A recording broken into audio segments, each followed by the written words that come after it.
نحمدہ و نصلی و نسلم علی رسول الکریم اما بعد بسم اللہ الرحمن الرحیم۔ ناظرین محترم اور سامعین کرام، مبارک ثانی کیس کے سلسلے میں سپریم کورٹ کے فیصلے پر جو انہوں نے 6 فروری کو دیا تھا، پورے ملک میں تشویش کا اظہار کیا جا رہا تھا اور اس پر ریویو اپیلیں اور پٹیشن دائر کی گئی تھیں، اور خود سپریم کورٹ نے کہا تھا کہ ریویو پٹیشن لے کے آئیں، ہم سماعت کریں گے۔ اس پہ سماعت ہوئی اور سماعت کے بعد اس پہ فیصلہ محفوظ کر لیا گیا۔ ہمیں یہ خدشہ تھا کہ یہ فیصلہ عوام کے اور جو عاشقان مصطفیٰ ہیں ان کے جذبات کے خلاف بھی آ سکتا ہے، تو ہم کوشش کر رہے تھے کہ اہل سنت والجماعت کا اتحاد ہو، تاکہ اگر کوئی خدا نخواستہ صورت پیدا ہو تو مل کر سب کوئی لاہ عمل طے کریں۔ جو خدشہ تھا وہی سامنے آیا، جو ڈر تھا وہی سامنے آیا۔ 24 تاریخ کو جو فیصلہ کیا سپریم کورٹ نے، ظاہر ہے کہ وہ عاشقان مصطفیٰ صلی اللہ علیہ وسلم کے جذبات کے خلاف تھا، اور پورے ملک کے اندر لوگوں کے جذبات مجروح ہوئے اس سے۔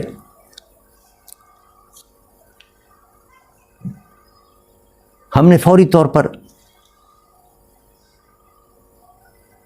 اس صورتحال کا جائزہ لینے کے لیے علماء اہل سنت سے رابطے بھی کیے، دیگر مسالک کے علماء سے بھی رابطے کیے۔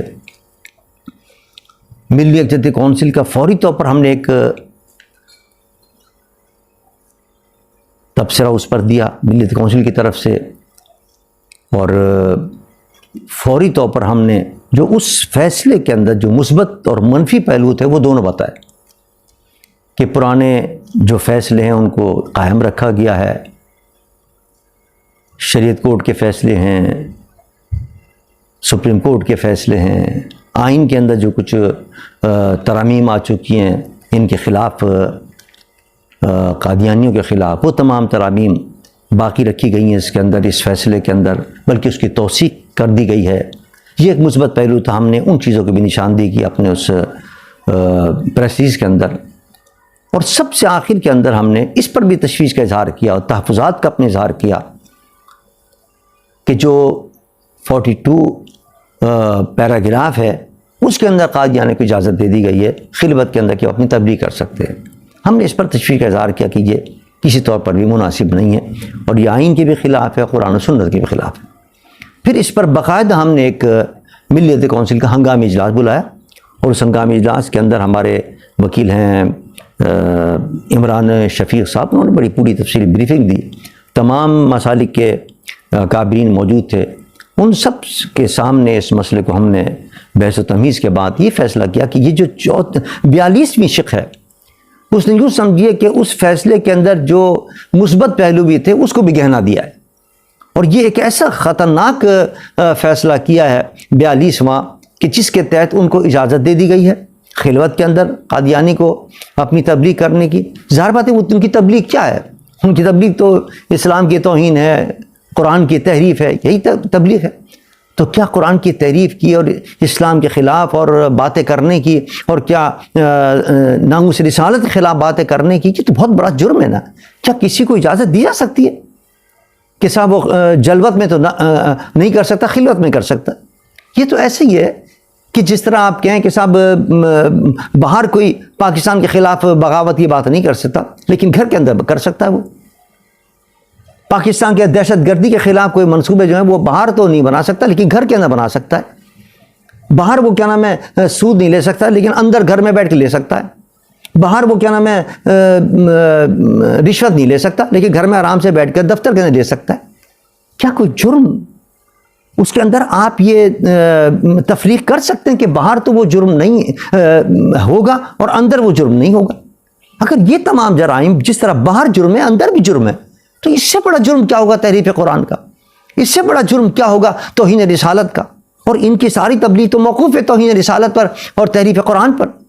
تو اس سپریم کورٹ نے اپنے فیصلے کے اندر جو یہ ان کو اجازت دے دی ہے، یوں سمجھیے کہ حقوق کے نام پر اور آزادی رائے کے نام پر ان کو توہین کی اجازت دی جا رہی ہے. یہ تو آپ کا نہ آئین آپ کی اجازت دیتا ہے، نہ قرآن اجازت دیتا ہے، نہ حدیث کی اجازت دیتا ہے. ظاہر ہے کہ ایک بڑا اہم مسئلہ تھا اور اس سے ملک کے اندر کے انتشار پھیل رہا ہے، ملک کے اندر ایک افراتفری کی فضا پیدا ہو رہی ہے، لوگوں کے جذبات مجروح ہو رہے ہیں.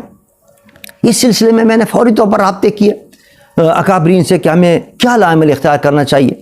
چنانچہ اس سلسلے کے اندر جو ہمارے اپنے علماء ہیں ان سے بھی رابطے ہوئے. حضرت قبلہ حسین الدین شاہ صاحب کابرین میں سے ہمارے اہل سنت والجماعت کے، ان کی خدمت میں حاضر ہوا اس مسئلے پہ، ان سے پوچھا، ٹیلی فون پہ بھی ان سے رابطے رہے.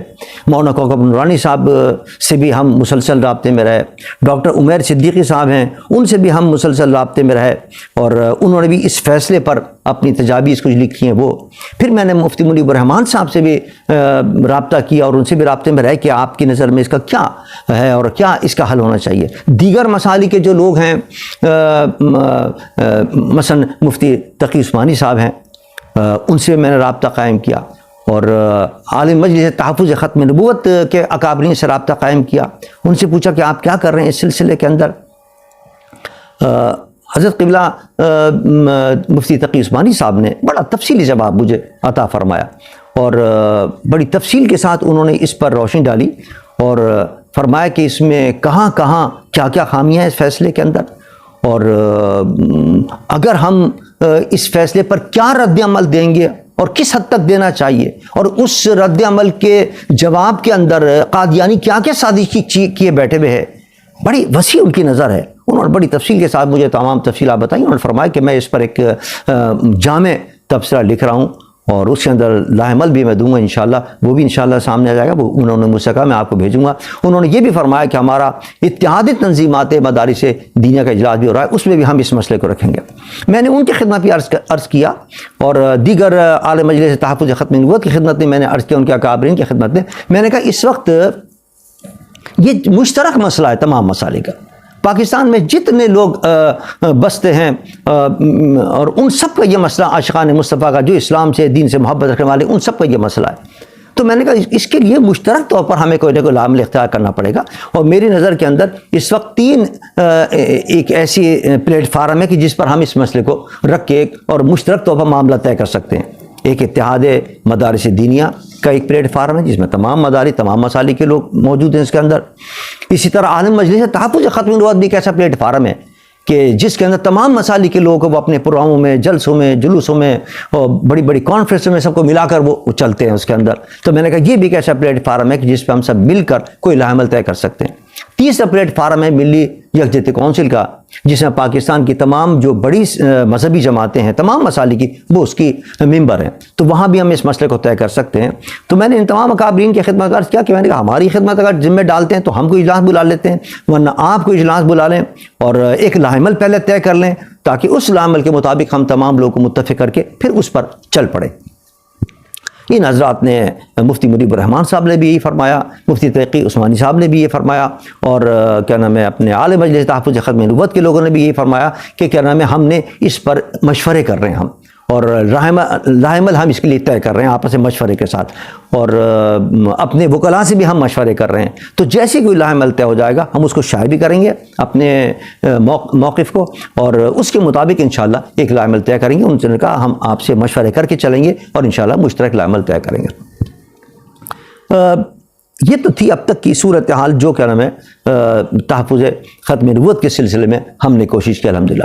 لیکن ظاہر بات ہے کہ جو ہمیں ڈر تھا کہ اگر اہل سنت متحد نہیں ہوئے تو ہم اس کا مقابلہ نہیں کر سکیں گے، طوفان آنے والا ہے اور جو اسلام کے خلاف اور ختم نبوت کے خلاف سازش ہو رہی ہے اس کا مقابلہ نہیں کر سکیں گے. اسی لیے ہم نے اتحاد کا علم بلند کیا تھا اور اسی لیے اتحاد کی ہم نے کوششیں شروع کی تھیں.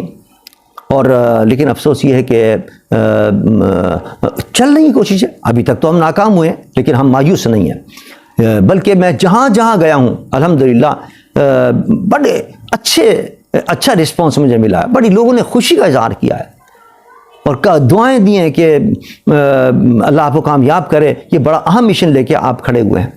مجھے یقین ہے انشاءاللہ ان کی دعائیں کارآمد ہوں گی، کامیاب ہوں گی اور اللہ کی بارگاہ میں قبول ہوں گی. انشاءاللہ یہ مرحلہ آسانی سے سر ہوگا اور انشاءاللہ اہل سنت متحد ہوں گے. اس اہل سنت کے اتحاد کی کوششیں بھی ہم نے جاری رکھی. اس کے ساتھ ساتھ ختم نبوت کے اس مسئلے کے ساتھ ساتھ اور میں اس سلسلے کے اندر سب سے پہلے جو یہاں کے ہمارے کراچی کے علماء ہیں ان سے میں رابطے میں رہا. اور سب سے پہلے ہم نے یہ کہا کہ فارمولہ کیا ہونا چاہیے کہ کس طریقے سے ہم اتحاد کریں اور یہ جو اختلافات ہیں مختلف شخصیات کے درمیان، مختلف تنظیموں کے درمیان، اس کو کیسے ہم دور کریں، اس کا کیا طریقہ ہوگا. تو فارمولے جو سامنے آئے وہ ایک فارمولہ یہ تھا جو ہمارے علامہ کوکب نورانی صاحب نے فرمایا کہ اعلیٰ حضرت فاضل بریلوی رحمۃ اللہ تعالیٰ علیہ کی 3 بڑی کتابیں ہیں جس کے اندر ہمارے اہل سنت کے عقائد کو بیان کیا گیا ہے. وہ کتابوں کے نام لکھ کے اور دستخط لے لی جائیں جن جن لوگوں پر اعتراض ہے ان سے کہ میں ان عقائد پر کاربند ہوں اور یہ عقائد میرے ہیں، اور ان عقائد کے بارے میں اگر کبھی مجھ سے کوئی غلطی ہوئی ہے قصداً یہ صاحباً تو اللہ کی بارگاہ میں توبہ کرتا ہوں. یہ ایک جامع چیز تھی، اس کے اندر زیادہ جھنجھٹ بھی نہیں تھی، اس کے اندر زیادہ مسائل بھی نہیں تھے اور مسئلے بھی آسانی سے حل ہو سکتا تھا. ایک تجویز تو یہ تھی. دوسری تجویز یہ تھی کہ عقائد لکھ لیے جائیں ایک کاغذ کے اوپر، کون کون سے ایسے عقائد ہیں جن پر اعتراضات ہو رہے ہیں کہ صاحب اس عقیدے کی خلاف ورزی ہو رہی ہے، اس عقیدے کی خلاف ورزی ہو رہی ہے، تو وہ عقیدے اگر لکھ لیے جائیں اور اس عقیدوں کو لکھنے کے بعد اس پہ دستخط لے لیے جائیں اور نیچے یہ لکھ جائے صاحب یہ میرے عقیدے ہیں، خدا نخواستہ اگر اس عقیدے کے اندر کبھی مجھ سے کوئی غلطی ہوئی ہے، خطا ہوئی ہے قصداً یا سہواً، تو میں اللہ کی بارگاہ میں توبہ کرتا ہوں. ایک یہ بھی طریقہ ہو سکتا تھا.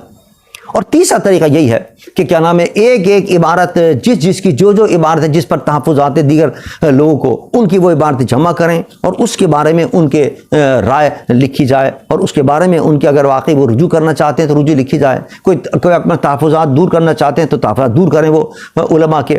اگر کوئی وہ اس میں اپنا کوئی جواز بیان کرنا چاہتے ہیں، اللہ کی بارگاہ میں توبہ کرنا چاہتے ہیں توبہ کر لیں. مطلب یہ پہلے عبارتیں لکھی جائیں، اس کے بعد پھر اس پر ان کا کیا نام ہے جس کے بارے میں وہ عبارت ہے اس کے بارے میں وہ اپنا موقف ظاہر کرے اور اس پر وہ کیا نام ہے اپنی توبہ لکھے تو وہ زیادہ معتبر ہوگا. یہ میں نے 3 تجاویز جو تھیں وہ علماء کو بھیجیں. حضرت علامہ ہمارے کراچی کے مقتدر مفتیان کرام میں سے ان کا نام ہے مفتی محمد الیاس رضوی صاحب، ان کی خدمت میں وہ تمام تحریریں بھیجیں اور یہ تمام تجویزیں بھیجیں. حضرت علامہ مولانا محمد رضوان صاحب کو وہ تمام تجویزیں بھیجیں. مولانا اشرف گوروانی صاحب کو تجاویز بھیجیں. مفتی محمد جان نعیمی صاحب کو یہ تمام تجاویز بھیجیں. بھئی آپ اس پہ دیکھیں ہم کس طرح اس کو آگے لے کے چلیں. مفتی محمد ابراہیم صاحب ہمارے مفتیان کرام اہل سنت کے ایک بڑا وقی نام ہے اور بڑی وقی رائے رکھتے ہیں وہ علمی مسائل کے اوپر. ان سے بھی میں نے گفتگو کی اس مسئلے کے اوپر. میں نے کہا حضرت یہ 3 تجاویز ہیں، اس پر آپ اپنی رائے بھی دیں. تو ان حضرات نے اپنی اپنی رائے دی ہیں اس مسئلے کے اوپر اور کہ اس طرح اس مسئلے کو حل کیا جائے تو زیادہ اچھا رہے گا. کسی نے کسی تجویز کو رد کیا، کسی نے کسی تجویز کو رد کیا، کسی نے کسی تجویز کی تصویب کی کہ ہاں یہ تجویز صحیح رہے گی. بہرحال میں نے کہا میں اسلام آباد کیونکہ میرا پروگرام تھا، میں نے کہا وہاں جا رہا ہوں تو وہاں بھی علماء اہل سنت سے مشورہ کریں گے اور جن جن پر اعتراضات ہیں ان سے مشورہ کریں گے کہ اس مسئلے کو کیسے حل کیا جائے. چنانچہ میں سب سے پہلے استاد العلماء سید السادات حضرت قبلہ سید حسین الدین شاہ صاحب دامت برکاتہم علیہ کی خدمت میں حاضر ہوا. بہت ضعیف ہیں، بڑی نقاہت ہے، اب تو بولنا بھی اور لکھنا بھی ان کے لیے بڑا مشکل ہو گیا ہے، لیکن بڑا کرم فرمایا.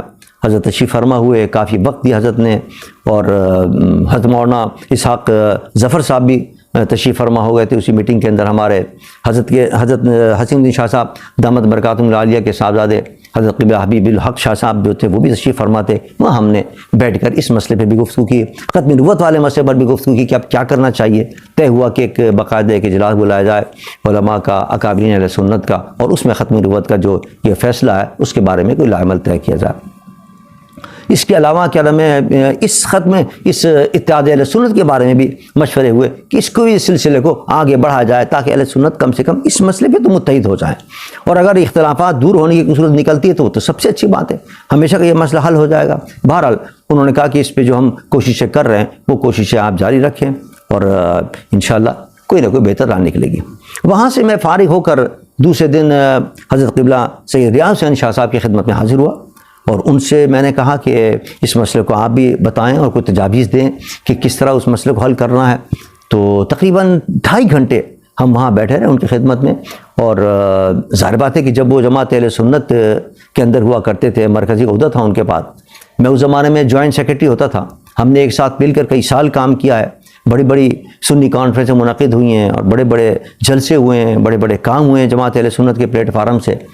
تو مجھ پر بھی جو الزامات لگے تھے وہ بھی جماعت اہل سنت کے پلیٹ فارم سے الحمدللہ مسئلے حل ہوئے. تو وہ تمام صورتحال کی روشنی کے میں نے کہا کہ یہ دیکھیے آپ کے سامنے یہ سارے صورتحال ہے, اب کیسے اس کو مسئلے حل کریں, کتنے بڑے بڑے آپ کے الزامات ہیں اور اعتراضات ہیں, کس طرح حل کریں اس اعتراضات کو.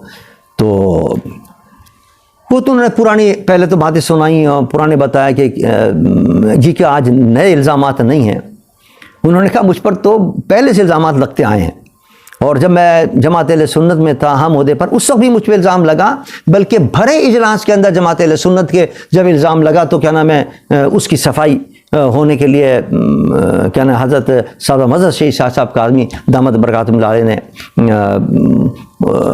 فرمایا کہ اس کا کیسے حل ہوگا اس کو. چنانچہ اس کی کمیٹی بنی, اس کمیٹی کے اندر پھر یہ مسئلہ آیا, پھر کمیٹی نے میرے حق میں فیصلہ کیا کہ ہاں ان کی کوئی غلطی نہیں ہے. تو اس پر باقاعدہ جن لوگوں نے الزامات لگائے تھے انہوں نے مجھ سے معافی مانگی, بڑے بڑے کافرین کے انہوں نے نام لیے, انہوں نے مجھ سے معذرت کی, انہوں نے مجھ سے معافی مانگی. میں نے بھی کہا اگر میری طرف سے کوئی دل آزار ہوئی تو میں بھی معافی مانگتا ہوں. یعنی یہ ایک اتحاد کی فضا قائم ہوئی اور محبت کی فضا قائم ہوئی.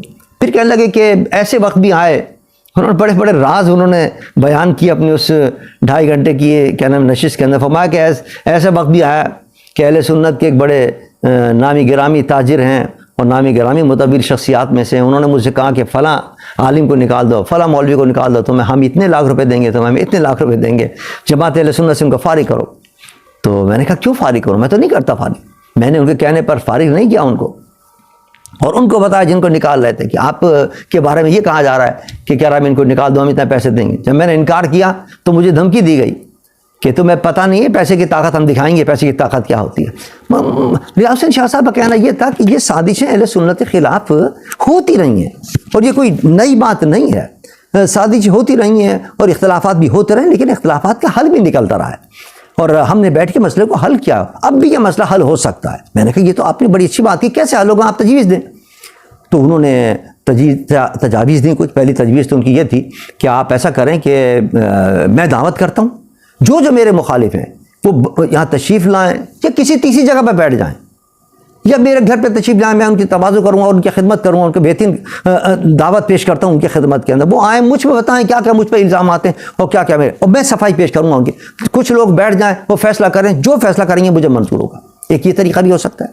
اور اگر وہ آپ بیٹھنے کے لیے تیار نہیں ہیں, میرے پاس آنے کے لیے تیار نہیں ہیں, تو پھر کیا نام ہے یہی طریقہ ہو سکتا ہے کہ کیا نام ہے کوئی آپ علماء کو بٹھا دیں اور میرے یہ تک انہوں نے آفر کی کہ مجھ سے آپ سادے کاغذ پہ دستخط لے لیں, میرے بارے میں جس کو جو اعتراضات ہیں اور جو تحفظات ہیں وہ علماء کی خدمت میں پیش کریں, وہ جو فیصلہ کریں گے مجھے منظور ہوگا.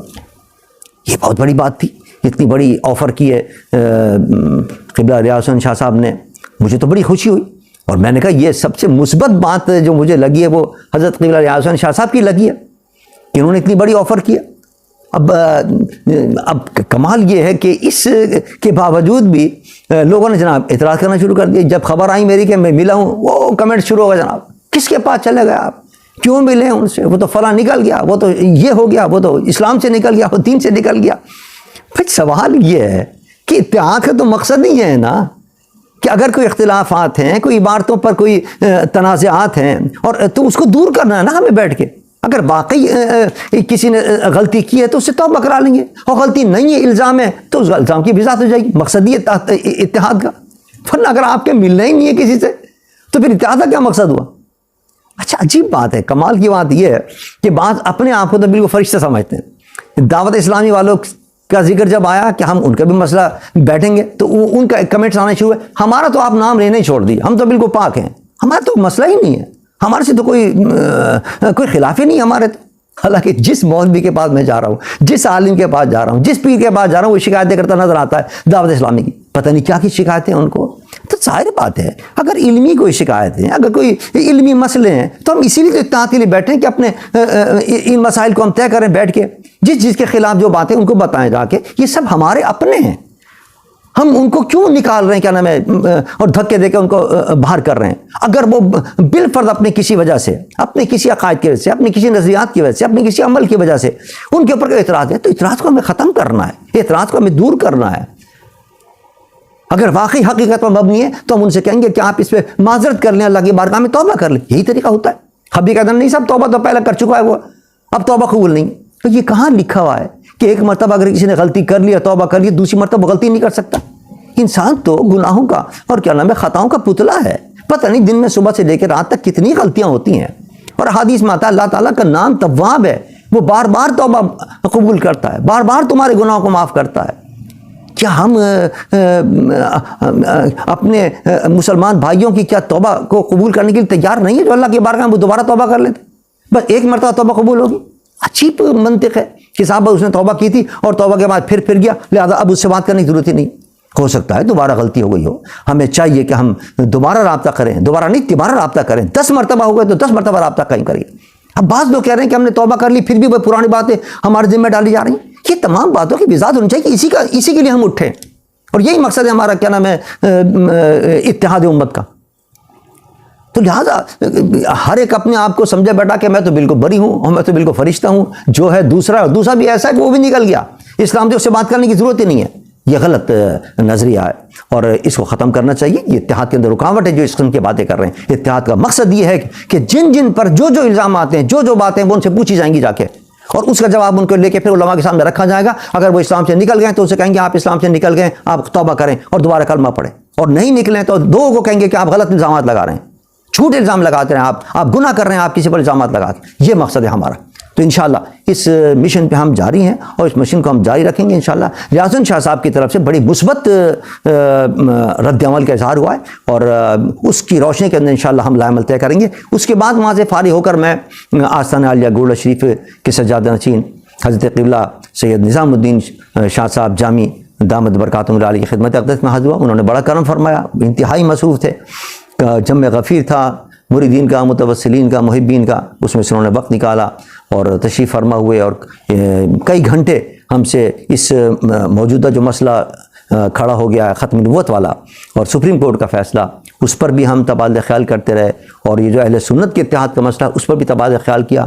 ان کی بھی یہی کہنا تھا کہ دیکھیے اہل سنت کا اتحاد لازمی ہو گیا اس وقت۔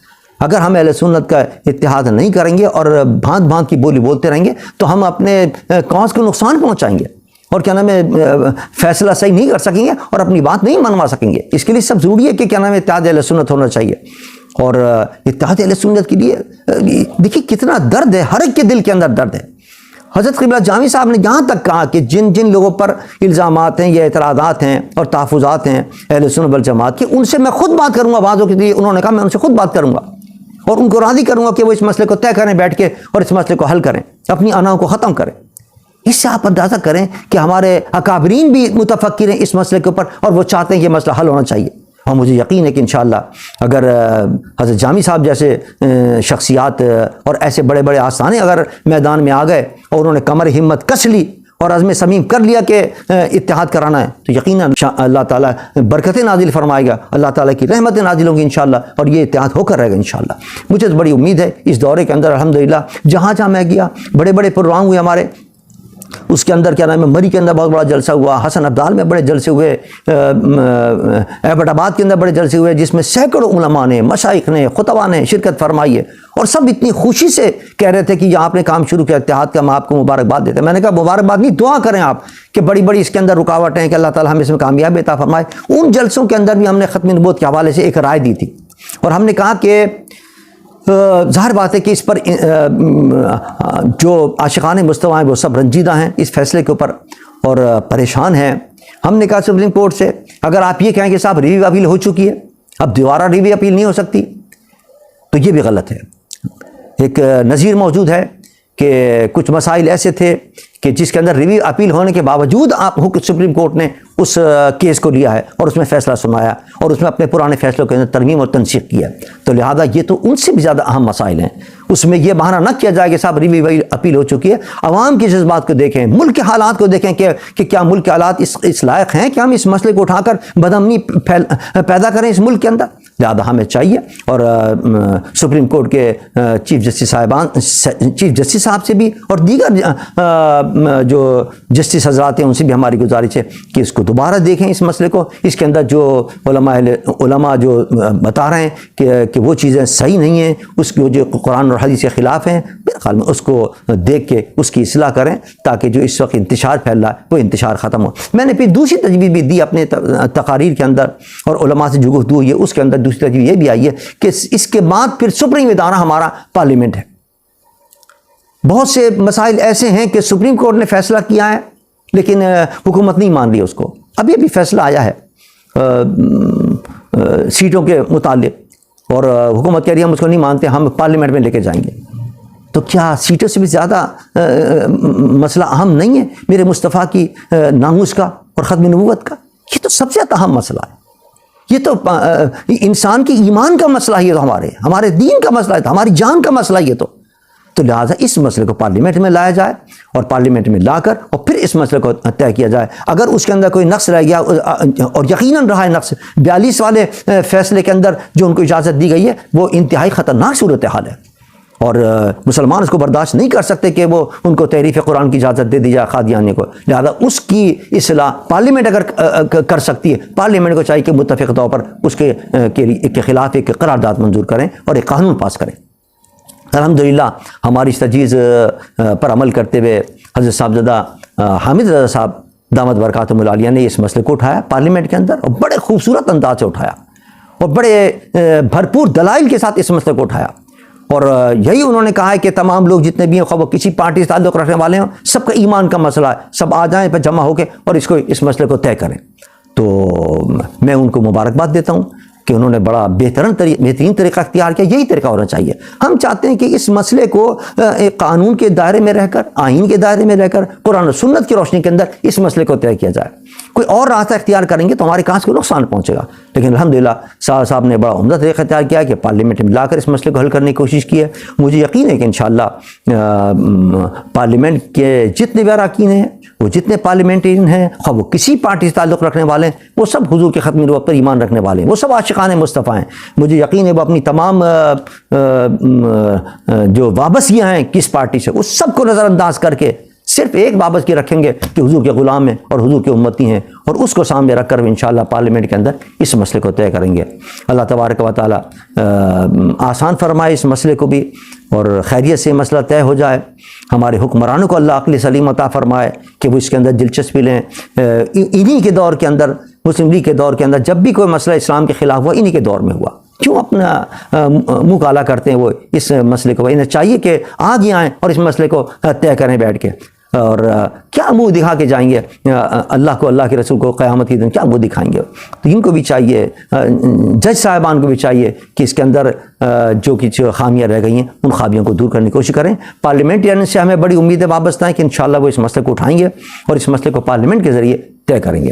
مجھے انشاءاللہ یہ بھی امید ہے کہ ہم نے جو اتحاد اہل سنت کا کام شروع کیا ہے انشاءاللہ وہ انجام کو پہنچے گا اور انشاءاللہ کامیاب ہوگا. انشاءاللہ وہ ہمارا جو مشن ہے انشاءاللہ, اور جس انداز سے عوام اہل سنت اور جس انداز سے خواص اہل سنت, جس انداز سے علماء مشائخ اہل سنت خوش ہو رہے ہیں اور ہمیں ساتھ تعاون کی باتیں کر رہے ہیں, وہ مجھے یقین ہے کہ انشاءاللہ وہ رنگ لائیں گی اور انشاءاللہ یہ مسئلہ حل ہوگا انشاءاللہ, اور اتحاد اہل سنت ہم دیکھیں گے ایک دن انشاءاللہ.